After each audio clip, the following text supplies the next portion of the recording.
Assalamu alaikum. Today's topic is nationalism and imperialism. Idealistic liberal democratic sentiment became a narrow creed with limited ends. Nationalist groups became increasingly intolerant of each other and ready to go to war. Nationalist tension in Europe after 1871 was the area called the Balkans. The Balkans was a region of geographical and ethnic variation comprising modern day Romania, Bulgaria, Albania, Greece, etc. A large part of the Balkans was under the control of the Ottoman Empire.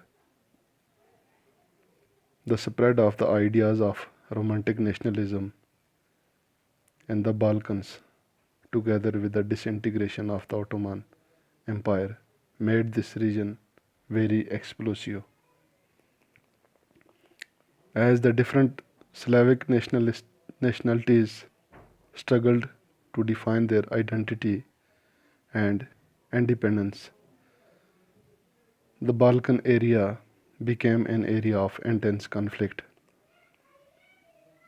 There was intense rivalry among the European powers over trade and colonies. This led to a series of wars in the region and finally the First World War.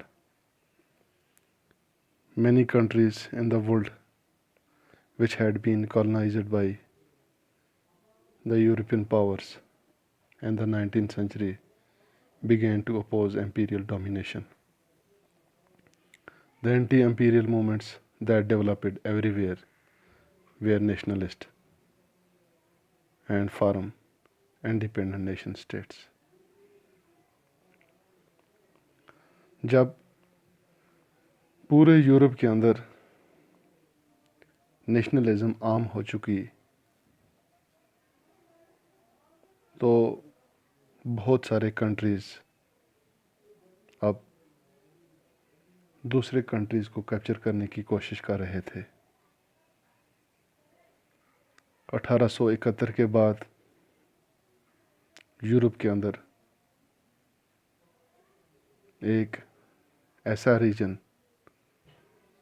جسے بالکنز کہا گیا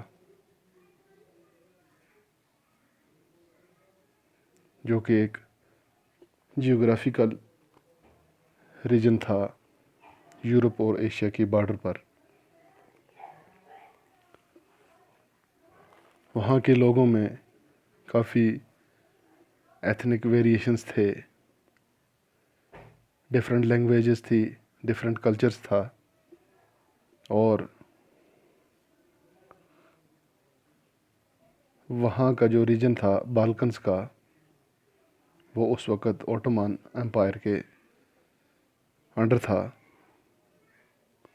وہاں کی land جو تھی کافی fertile تھی اور لوگ جو تھے وہ اب اوٹومان امپائر سے تنگ آ چکے تھے.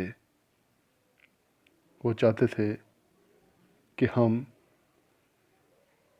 اس سے الگ ہو جائیں اور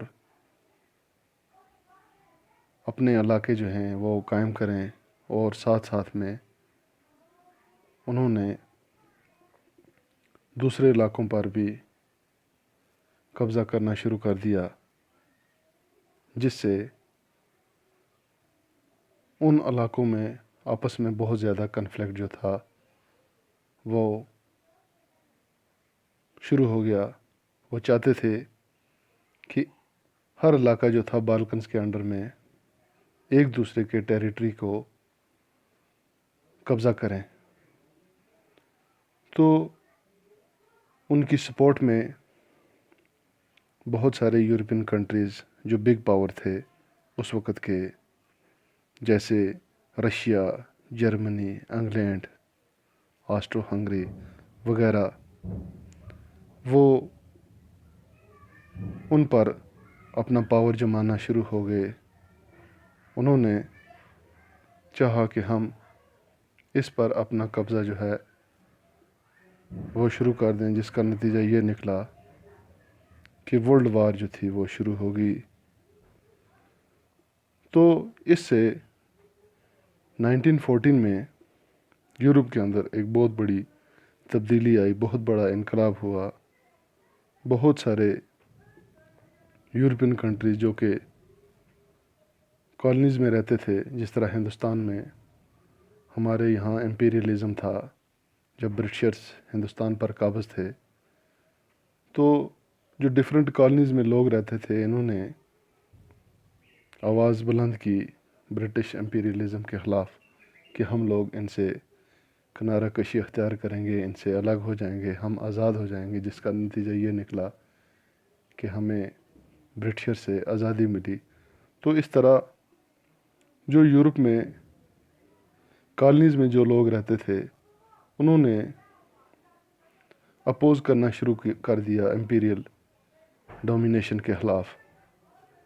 تو آخر کار بہت ساری اینٹی امپیریل موومنٹس جو تھی وہ شروع ہو گئی یورپ میں۔ تو آخر کار یہ موومنٹس جو تھی، انہوں نے بہت زیادہ اسٹرگل کرنے کے بعد یورپ جو تھا وہ ڈیفرنٹ انڈیپینڈنٹ نیشن میں تبدیل ہو گیا۔ تو یہ جو تھا نیشنلزم اور امپیریلزم، یعنی کہ نیشنلزم حاصل کرنے کے بعد کس طرح ملک جو تھے وہ ایک دوسرے میں، یعنی کہ ایک دوسرے کو کیپچر کرنے کی کوشش میں لگے ہوئے تھے۔ تو بالکنز کا اس میں بہت زیادہ رول رہا ہے، جو کہ یورپ اور ایشیا کی بارڈرز میں جو لوگ رہتے تھے۔ تو اس کے بعد آج ہمارا یہ چیپٹر جو ہے وہ کمپلیٹ ہو چکا ہے۔ شکریہ۔